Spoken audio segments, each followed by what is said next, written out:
तो चलिए बढ़ते हैं आज की कहानी की ओर। दोस्तों, भारत की राजधानी नई दिल्ली, जिसमें अलग अलग तरह के लोग रहते हैं और यहाँ पर अलग अलग धर्म को मान्यताएं दी जाती हैं। लेकिन एक किस्सा यहाँ पर ऐसा हुआ था जो लोगों के दिमाग में अभी भी किसी तस्वीर की तरह छपा हुआ है। तो ऐसा क्या हुआ था जिसको सुनने के बाद शायद आपकी भी रूह कांप जाए। आइए जानते इसे और भी करीब से। दिल्ली का सबसे बड़ा आदमी रुस्तम, जो कि मेरे ही परिवार का हिस्सा है और मैं उन्हीं की फैमिली से बिलोंग करता हूँ। रुस्तम काका दिल्ली के सबसे खतरनाक गैंग का हिस्सा रहे हैं। सभी का कहना था कि वो अपने बिजनेस के साथ साथ एक गैंग पार्टी के लीडर होने का भी काम करता था, लेकिन उनकी काफी इज्जत थी क्योंकि वो बेमतलब किसी के ऊपर भी उंगली नहीं उठाते थे और हमेशा सच्चाई का साथ देते। डर होने के साथ साथ लोगों के अंदर उनके लिए काफी इज्जत भी होती थी, क्योंकि लोग जानते थे कि वो उसी के खिलाफ खड़ा होता है जो झूठ और धोखे का साथ देता है। इसलिए लोग उसे काफी पसंद करते थे। खन्ना परिवार दिल्ली का सबसे बड़ा परिवार था। इन सभी चीजों से हटकर रुस्तम काका का सामना एक बार एक ऐसे आदमी से हो गया जिसके बाद उनकी जिंदगी पूरी तरह से बदल गई। तो मैं आगे की कहानी आपको रुस्तम काका के नजरिए से ही बताता हूँ। दोस्तों, बाजार में मेरे नाम की चर्चा इतनी ज्यादा चलती थी कि कोई भी आदमी मेरा पूरा काम किए बिना ही वापस से ऑफिस नहीं लौटता था। लेकिन एक दिन मुझे एक पार्टी की तरफ से खबर मिली कि उन्होंने हमें अचानक ही रात को मिलने के लिए बुलाया था और उन्होंने मेरे सहकर्मी को खाली हाथ भेज दिया था। इसलिए मुझे उनके ऊपर काफी गुस्सा आ रहा था। मेरा इतना दबदबा होने के बावजूद भी उनका इस तरह का बर्ताव तो मुझे बिल्कुल भी पसंद नहीं आ रहा था। मैं उनके ऊपर अपना सारा गुस्सा निकालने के लिए कभी भी जा सकता था। उन लोगों ने मुझे रात में वहां पर क्यों बुलाया था और इसके पीछे का कारण क्या था, इसके बारे में मुझे बिल्कुल भी मालूम नहीं था। लेकिन मैं इतना भी जानता था कि मेरे दुश्मन कभी भी मेरे ऊपर चढ़ाई कर सकते थे, इसलिए मुझे काफी संभल कर रहना जरूरी था। संभलने के साथ साथ और भी काफी सारी चीजें थी जिनके ऊपर मुझे ध्यान देना था, चाहे वो बिजनेस हो या फैमिली हो। लेकिन जैसा कि उन्होंने मुझे रात में बुलाया था तो मैं उन्हें किसी भी हालत में मना नहीं करना चाहता था। इसलिए मैंने सोचा कि अब जो होगा वो देखा जाएगा। मुझे सबसे पहले जाकर इस मामले को संभालना होगा। फिर इसके बाद मैं रात को अपनी गाड़ी लेकर निकल गया। सबसे बड़ी गलती तो मैंने यही कर दी थी कि मैं अपने लोगों को अपने साथ नहीं लेकर गया था। उन लोगों ने जिस जगह पर मुझे बुलाया था वहां पर एक पुरानी फैक्ट्री बनी हुई थी और उस पुरानी फैक्ट्री पर मुझे दामोदर नाम के एक सेठ से मुलाकात करनी थी। अब मैं बिल्कुल उसी जगह पर पहुंच गया था जहां पर उन्होंने मुझे बुलाया था। लेकिन जैसे मैं उस जगह पर पहुंचा तो मैंने देखा कि वहां पर मुझे काफी सारी अटपटी चीजें दिखाई दे रही थी।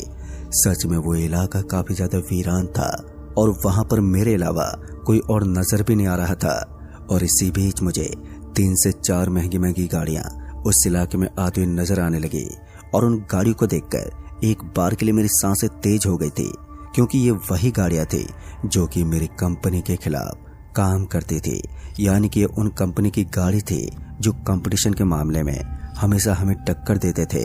फिर उसके बाद वो गाड़ी मेरे बगल में आकर रुक गई तो उसी वक्त मैं समझ गया था कि अब यहाँ पर मेरा रुकना बिल्कुल भी ठीक नहीं है। जैसे ही पहली गाड़ी मेरे पास आकर रुकी तो उसमें से एक आदमी बाहर निकला जिसने काले रंग का सूट पहन रखा था और उसने बाहर निकलते मेरे ऊपर चाकू चला दिया। उसने जैसे मेरी तरफ चाकू फेंका तो मैं भागते एक बड़े से कंटेनर के पीछे छुप गया। मैं जानता था एक बार में ये सब क्या हुआ, मुझे तो कुछ भी समझ में नहीं आया। उन सभी की आवाज आनी एकदम से बंद हो गई और जब मैं उस पुरानी पड़ी फैक्ट्री के अंदर इधर उधर घूम रहा था तो अचानक मेरे हाथ किसी दरवाजे से टकरा गए और जैसे मेरे हाथ किसी दरवाजे से टकराए तो वो दरवाजा एकदम से खुल गया। मुझे तो मालूम ही नहीं था कि वो दरवाजा खुलने के बाद जो नजारा होगा वो सच में मुझे अंदर तक हिला देगा। उस कंटेनर के पीछे एक दरवाजा बना हुआ था और वो बिल्कुल उसी दीवार के रंग से मेल खा रहा था। कोई भी उस दरवाजे को देखकर ऐसा बिल्कुल भी नहीं कह सकता था कि वहां पर कोई दरवाजा बना हुआ था। उसके बाद जैसे वो दरवाजा धीरे धीरे खुला तो उसके अंदर से भयंकर रोशनी चमकने लगी। उसकी वजह से मेरी आंखें एक बार के लिए बंद हो गई। फिर किसी तरह मैंने अपने आप को संभाला और उसके बाद जैसे ही मैंने अपने इधर उधर को देखने की कोशिश की तो पहले तो मुझे वहां पर कुछ भी नजर नहीं आ रहा था, लेकिन उसके बाद मेरी नजर सामने की तरफ मौजूद एक लंबे से आदमी पर पड़ी तो मैंने देखा कि वो सच में काफी अजीब टाइप का आदमी दिख रहा था। उसकी कद काठी को देखकर ऐसा लग रहा था जैसे कि ये हमारे घर का नहीं हो सकता। एक बार के लिए तो मेरी आंखें फाटी की फाटी रह गई थी और मैं कुछ देर के लिए उसी आदमी को घूरता रहा। पता नहीं क्यों वो आदमी मुझे बड़ा अजीब लग रहा था और उसके साथ ही मुझे हल्की हल्की घुटन भी महसूस हो रही थी। मैं समझ गया था कि मैं किसी गलत जगह पर आ गया हूँ और मुझे अपने आप को बचाने के लिए कोई तो तरकीब निकालनी होगी, और अगर मैं ऐसा नहीं कर पाया तो फिर मुझे भी नहीं पता कि इस चीज का क्या अंजाम होने वाला था। लेकिन मैं किसी भी हद तक जाकर अपने आप को बचाना चाहता था। फिर उसके बाद मैंने जैसे ही पीछे मुड़कर देखा तो मैंने पाया कि अब जो दीवार मुझे दिखाई दे रही थी उसका दरवाजा बंद होने के कगार पर था। फिर मैं भागता हुआ उस दरवाजे के पास पहुंचा और जैसे वो दरवाजा पूरी तरह से बंद होने वाला था तो मैंने उस दरवाजे को पकड़ने की कोशिश की, लेकिन उसकी ताकत के सामने मैं किसी चींटी के समान महसूस हो रहा था और देखते ही देखते वो दरवाजा भी बंद हो गया और मैं कुछ नहीं कर पाया। फिर उसके बाद मैं जैसे पीछे मुड़कर देखने लगा तो मुझे वहां से एक अजीब सी दुनिया दिखाई दे रही थी। ये मेरी दुनिया नहीं हो सकती थी क्योंकि यहाँ पर सब कुछ अजीब था। जो भी सामान नीचे रखा हुआ था वो नीचे नहीं था बल्कि जमीन से 7 या 8 इंच ऊपर तक दिखाई दे रहा था और ऐसा लगता था कि उसके नीचे की सारी जगह का गुरुत्वाकर्षण बल खत्म हो गया हो। लेकिन मैं अपने पांव तो वहां आसानी से पटक पा रहा था। अब मुझे तो कुछ भी समझ में नहीं आ रहा था कि आखिर ये किस तरह की जगह थी। फिर उसके बाद मैं धीरे धीरे आगे जाने लगा और फिर इसी बीच किसी के मंत्र बोलने की आवाज सुनाई दी। जैसे ही मुझे ये आवाज सुनाई दी तो एक बार के लिए मेरे पूरे शरीर में बिजली सी दौड़ गई और मुझे समझ में नहीं आ रहा था कि अब यहाँ पर कौन हो सकता था। इसलिए मैं अपने इधर उधर देखने लगा, लेकिन पहले तो मुझे वहां पर कोई भी नजर नहीं आ रहा था। लेकिन इसी बीच वहीं पर बने हुए एक अटपटे से पेड़ के नीचे मुझे एक आदमी बैठा हुआ नजर आने लगा। वो उस पेड़ के नीचे बैठकर कुछ कर रहा था। मुझे कुछ समझ में तो नहीं आया, लेकिन मैंने सोचा कि अगर मुझे यहाँ से निकलना है तो किसी न किसी को तो जरूरत जरूर होगी। इसलिए अब मैं चुपचाप उस पेड़ की तरफ जाने लगा। उस पेड़ को देखकर ऐसा लग रहा था कि इस तरह का पेड़ तो धरती पर मौजूद ही नहीं है और उसके नीचे की शाखा पूरी तरह से बर्फ से बनी हुई थी और ऊपर का पूरा हिस्सा हरे भरे पत्तों से भरा पड़ा था। सच में ये काफी अजीब था। लेकिन उसके बाद मैं जैसे उस आदमी के पास पहुंचने लगा तो मैंने देखा कि कुछ लोग एक आदमी को पकड़कर ला रहे थे और वो उस आदमी के सामने पेश करने वाले थे, जो वहां पर बैठकर कुछ झाड़ फूक जैसा कुछ कर रहा था। वो आदमी जैसे उस आदमी को पकड़कर लेकर आए तो मैंने महसूस किया जैसे कि उसके शरीर के अंदर जान ही नहीं थी और अब वो मर चुका था। फिर इसी बीच वहां पर मौजूद काफी सारे लोगों के अंदर से एक आदमी उठा और उसने 2 गरम गरम लोहे की पतली धार से उस आदमी की आंखें निकाल दी।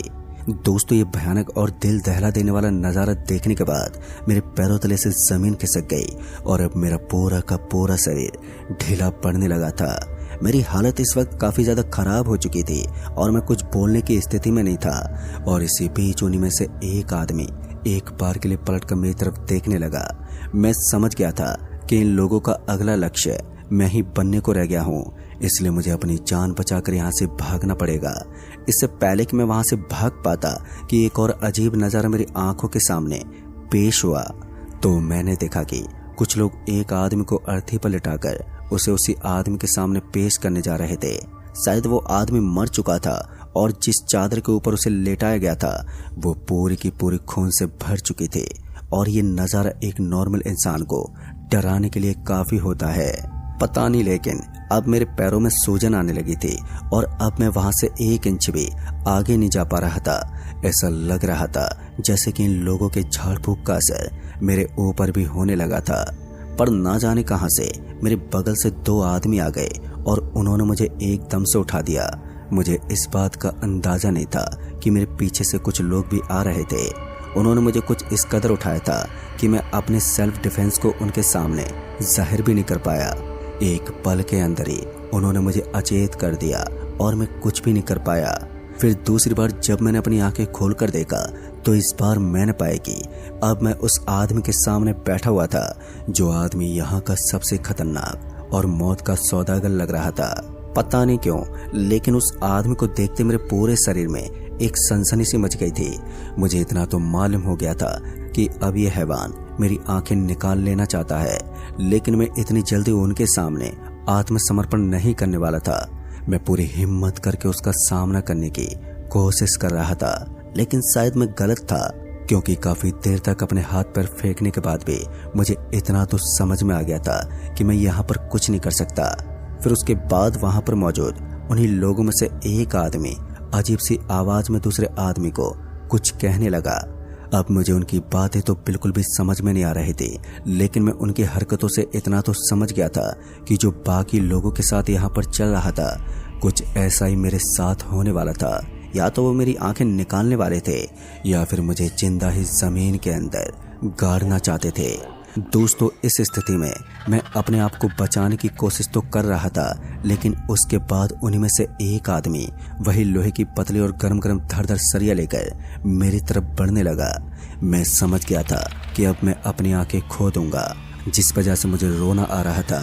मुझे ऐसा लग रहा था जैसे कि ये दोनों लोहे की धारदार नुकीली सी चीज मेरे आंखों के अंदर जाने वाली है और उसके बाद मैं अपनी आंखों को हमेशा के लिए खो दूंगा। मुझे बहुत ही ज्यादा डर लग रहा था और मुझे घबराहट हो रही थी। फिर अचानक ही वहां पर फूलों की तेज गंध आने लगी, लेकिन अभी भी मैं काफी ज्यादा घबराया हुआ था। मेरी सांसें अब अटक अटक कर बाहर निकल रहे थे।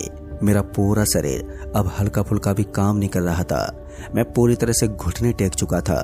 फिर मुझे लगा कि शायद मेरी जिंदगी बर्बाद होने वाली है, लेकिन मुझे क्या मालूम था कि फूलों की सुगंध ने एक बार के लिए उन सभी के हाथों को रोक लिया था। वो सभी एकदम से रुक गए और उसके बाद वहां पर एक बड़ा सा और बुजुर्ग सा आदमी नजर आने लगा। तभी उस आदमी ने कहा, एक बार के लिए हमें रुकना होगा। मैंने इस आदमी को पहली बार देखा था और ये भी दिखने में काफी ज्यादा भयानक लग रहा था, लेकिन इस वक्त वो सारे के सारे एक ही जैसे थे, जिस वजह से अब तो उन्हें देखने की आदत सी पड़ गई थी। फिर कुछ देर के बाद जब करीब 15 से 20 मिनट हो चुके थे, तब मैं अपने भगवान को याद कर रहा था और फिर ना जाने कहां से एक आदमी आ गया। उसने अपने सर के ऊपर एक कंबल ओढ़ रखी थी और वो दिखने में काफी लंबा था। तभी उस आदमी ने मेरी तरफ इशारा किया और मुझे उल्टी गिनती गिनने को कहा। दरअसल वो अपने हाथों से उल्टी गिनती गिनने के लिए मुझे इशारा दे रहा था। फिर मैंने अपनी आंखें बंद करके बिल्कुल वैसा ही करना शुरू कर दिया और जैसे मैंने ये किया तो मुझे ऐसा लग रहा था जैसे मेरे हाथ पैरों की जकड़न अब काफी हद तक कम हो गई थी और अब मैं काफी खुला खुला महसूस करने लगा था। फिर उसके बाद जब मैंने अपनी आंखें खोलकर देखी तो इस बार मेरी आंखें फटी की फटी रह गई। दरअसल मेरे हाथ पर एकदम आजाद हो चुके थे और मैं इतना तो समझ गया था कि अब मुझे यहाँ से भागना होगा। सामने का रास्ता दिखने में काफी विशाल था और वहां पर चारों तरफ काफी ज्यादा पुरानी चीजें दिखाई दे रही थी, इसलिए मैंने सोचा कि मैं इस इलाके में हर किसी जगह छुप सकता हूँ। ऐसे में मैंने भागना शुरू कर दिया और मैं सरपट भागता हुआ एक पुराने से पेड़ के पास आकर रुक गया। जैसे मैं उस पेड़ के पास रुका तो मैंने देखा कि उसके अंदर से फूलों की खुशबू आ रही थी और उस पेड़ के नीचे एक खोपड़ी को रखा गया था और उसके चारों तरफ मुझे कुछ और भी चीजें दिखाई दे रही थी। देखने में ऐसा लग रहा था जैसे कि यहाँ की दुनिया के लोग किसी चीज की पूजा करते थे। मैं समझ गया था कि वो फूलों की खुशबू आखिर कहाँ से आई थी। इतने में ही मुझे बहुत सारे लोगों के एक साथ में आवाज सुनाई दी। इस आवाज को सुनकर मैं पूरी तरह से कांप उठा था। मैं समझ गया था कि वो लोग मेरा पीछा कर रहे थे और मुझे तो यहाँ से निकलने वाले उस चमत्कारी दरवाजे के बारे में भी मालूम नहीं था। जब मैं यहाँ पर आया था तब उन सभी की आंखें बंद थी, लेकिन अब तो वो वापस से अपनी स्थिति में आ चुके होंगे। ना जाने क्यों, लेकिन मेरी आंखें अभी भी किसी की तलाश में थी। मुझे याद आ रहा था कि एक खंबे की तरह लंबी कदकाठी का आदमी मुझे कुछ सुझाव दे रहा था। अगर वो यहाँ पर होता तो शायद मेरी कोई मदद कर पाता। इसलिए मेरी आंखें बार बार उसी की तलाश में इधर उधर घूम रही थी, लेकिन मेरी तो किस्मत ही खराब थी। बार बार इधर उधर देखने के बावजूद भी मुझे वहां पर कोई नजर नहीं आ रहा था। अब मेरी सांसें फिर से ऊपर नीचे होने लगी थी और फिर तभी किसी ने मेरे कंधे पर अपना हाथ रख दिया और फिर जैसे ये हाथ मेरे कंधे पर आया तो मेरे दिल की धड़कनें और भी तेज हो गईं। फिर पता नहीं क्यों लेकिन मुझे ऐसा लग रहा था जैसे कि ये हाथ मेरे लिए बहुत ही ज्यादा घातक सिद्ध होने वाला था और ये मुझे कभी भी मार सकता था। मगर उसके बाद जैसे ही मैंने अपने पीछे मुड़कर देखा तो मैंने देखा कि ये तो वही लंबा सा आदमी था जिसने मुझे पहले वहां से बचाया था। उसे अपने सामने देखकर मुझे काफी अच्छा महसूस हो रहा था और फिर उसके बाद मैंने उस आदमी की तरफ देखकर उससे आंखों ही आंखों में मदद मांगी। उस आदमी ने कहा, यहाँ से बचकर निकलना इतना आसान तो नहीं है, लेकिन तुम कोशिश जरूर कर सकते हो। यहाँ से निकलना मतलब कि अपनी मौत को दावत देने जैसा है, मगर तुम्हें कोशिश तो करनी होगी। काफी लोग थे जिन्होंने इस जगह से निकलने की कोशिश की, लेकिन कोई भी यहाँ से नहीं निकल पाया और वो अपनी जान ही गवा बैठा। फिर उस आदमी ने मुझे अपने पीछे पीछे आने का इशारा किया और मैं उसके पीछे पीछे जाने लगा।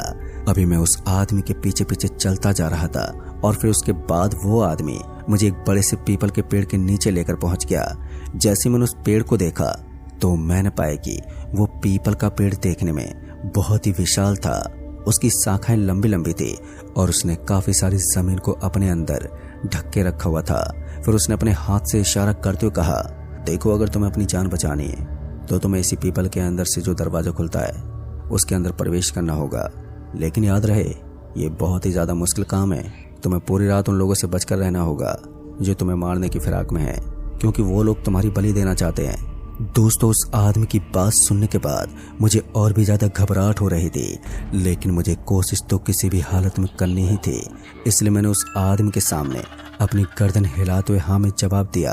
उसके बाद उस आदमी ने मुझे एक छोटा सा यंत्र थमा दिया। जैसे ही मैंने उसे अपने हाथ में पकड़ा तो मुझे ऐसा महसूस हुआ जैसे कि ये काफी अजीब था। उसके बाद मैंने देखा कि उस यंत्र के अंदर टाइम चल रहा था और उस आदमी ने मुझे बताया था कि मुझे किसी भी हालत में रात के 4 बजे से पहले यहाँ से बाहर निकल जाना है, क्योंकि एकदम फिक्स 4 बजे ही यहाँ पर दरवाजा खुल जाता है और वो मेरे लिए एक सही मौका होने वाला था। इसलिए मुझे जल्द से जल्द रात के 4 बजने का इंतजार था, लेकिन मैं जानता था कि अभी भी मैं खतरे से घिरा हुआ हूँ।